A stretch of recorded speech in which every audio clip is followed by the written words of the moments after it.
DRG Kids।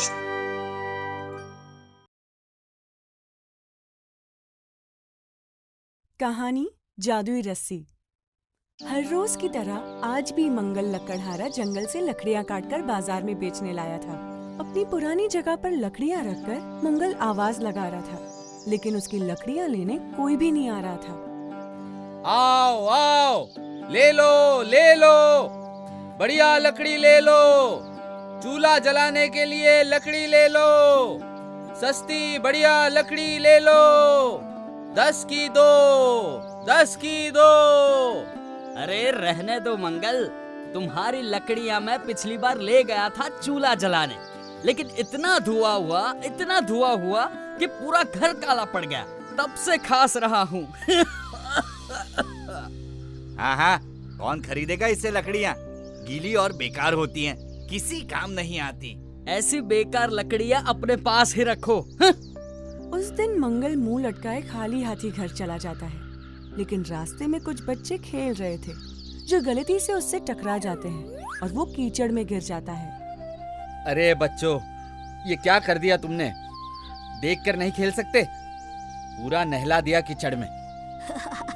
तो अच्छी तरह नहा लो मंगल चाचा, पास में ही तो नदी है, नहा कर घर जाना। मंगल चाचा भी गए कीचड़ में। ठीक है, जा रहा हूँ। आज तो कोई कमाई नहीं हुई, ऊपर से ये कीचड़ लग गया सो अलग। अब इन बेकार लकड़ियों का मैं क्या करूँगा? इन्हें भी यहीं फेंक देता हूँ। नदी में नहाते समय मंगल को एक रस्सी मिलती है। ये रस्सी रख लेता हूँ, कम से कम लकड़ियाँ बांधने के काम तो आएंगी। और मेरी लकड़ियाँ गीली है तो क्या हुआ, घर जाकर उन्हें धूप में सुखा दूंगा तो वो बेचने लायक तो हो ही जाएंगी। मंगल अपनी पुरानी और कुछ नई लकड़ियों को साथ में उस रस्सी से बांधकर अपने घर ले जाता है और धूप में सुखा देता है। आज भी लकड़ियाँ नहीं बेच पाए, घर कैसे चला पाएंगे? अगर ऐसे ही चलता रहा तो अभी रमेश का भी कर्ज उतारना है। तुम चिंता मत करो, मैं कुछ कर रहा हूँ। तुम जल्दी कुछ करो, वरना हमारी स्थिति और भी खराब हो जाएगी। उस रात मंगल बिल्कुल भी सो नहीं पाया, इसी ख्याल में कि वो कैसे इस समस्या से बाहर निकलेगा और कैसे अपना घर खुशहाल बनाएगा और उसकी लकड़ी सूखेगी या नहीं। ये सारे सवाल उसे परेशान कर रहे थे।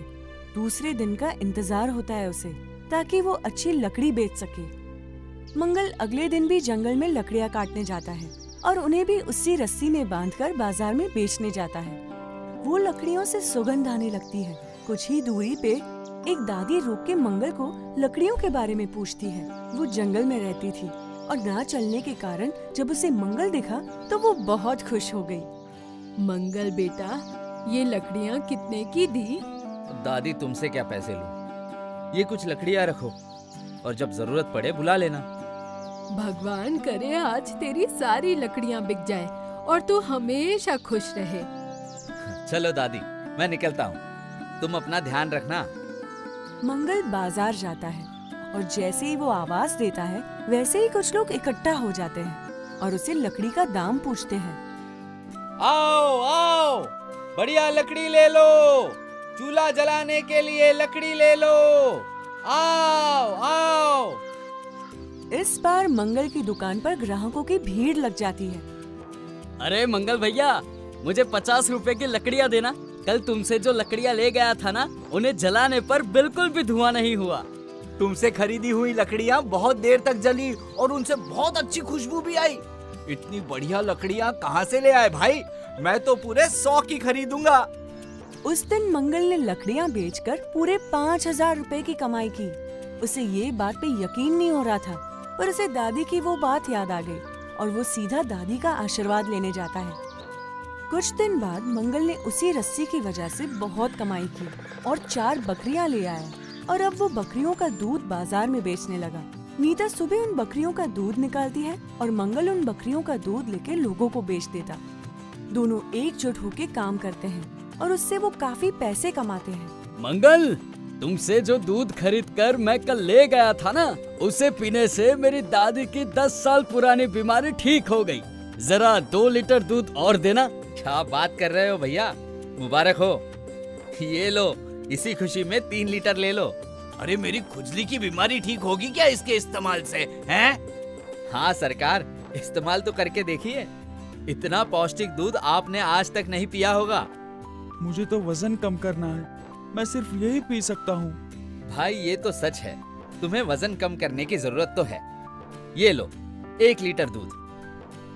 और देखते ही देखते मंगल की खूब कमाई हुई और वो खुशी खुशी घर आ गया। नीता और मंगल दोनों के दिन काफी अच्छे से गुजर रहे थे। हमेशा की तरह जो सामान दादी को चाहिए होता था वो उन्हें दे आता था। और एक दिन दादी की तबीयत बहुत खराब हुई। मंगल जैसे ही घर पहुंचा, दादी को बिस्तर पे लेटे देख उसको चिंता होने लगी। दादी, तुम बीमार कैसे पड़ गई? अरे वो तो होता रहता है इस उम्र में।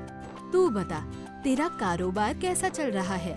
दादी सब अच्छा चल रहा है। रुको, आपके लिए दूध लेके आता हूँ गरम करके, इससे आप ठीक हो जाओगी। मंगल दूध गरम करके दादी को देता है और वो दूध पी के दादी की तबीयत ठीक हो जाती है। एक बात बता मंगल, इस दूध में ऐसा क्या है कि मेरा बुखार ठीक हो गया? मैं नहीं जानता दादी, पर जो बकरियां मैंने पाली है उनको मैं एक रस्सी से बांधता हूँ। वो रस्सी असल में मेरे बहुत काम आई है।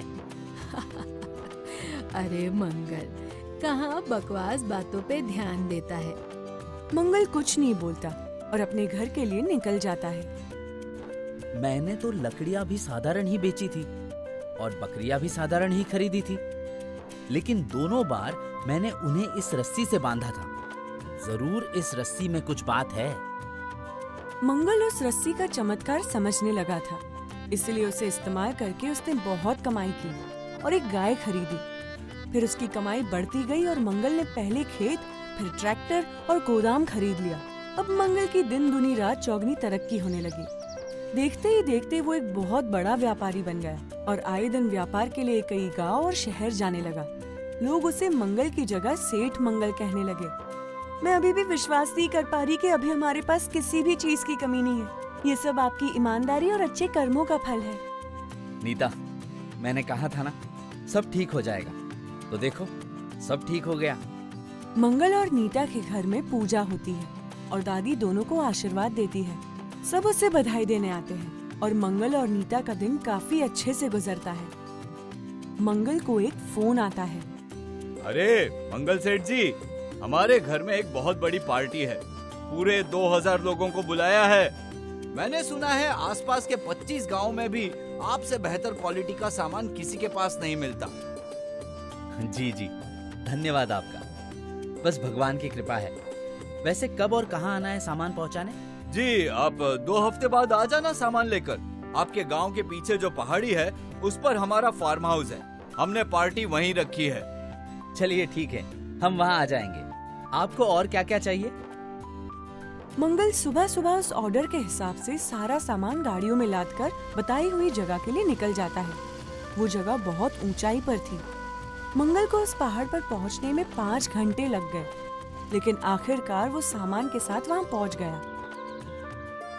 लीजिए साहब, आपका बताया हुआ सारा सामान मैंने रखवा दिया है। जी, ये लीजिए आपके पैसे।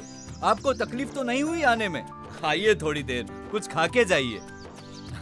काफी देर हो गई है और मुझे निकलना चाहिए। मेरी बीवी मेरा खाने के लिए इंतजार कर रही होगी। अच्छा, कोई बात नहीं, संभल कर जाना। वाह, यहाँ की हवा तो बहुत साफ और अच्छी है। कितने दिन बाद इतनी अच्छी और शांत जगह पर आया हूँ। आसपास सब कुछ कितना सुंदर है। मंगल आसपास की जगह को निहारते हुए चलने लगता है और चलते चलते पास के गांव पहुंच जाता है, लेकिन देखता है कि गांव की दूसरी तरफ एक बहुत बड़ी खाई है, जिसके पार भी बिल्कुल वैसा ही गांव था। अरे भाई साहब, इस खाई की दूसरी तरफ भी एक गांव है, लेकिन वहां पर जाने का इधर से तो कोई रास्ता है ही नहीं। तो फिर वहां वो गांव बना कैसे? इस गांव की भी एक अलग कहानी है भैया।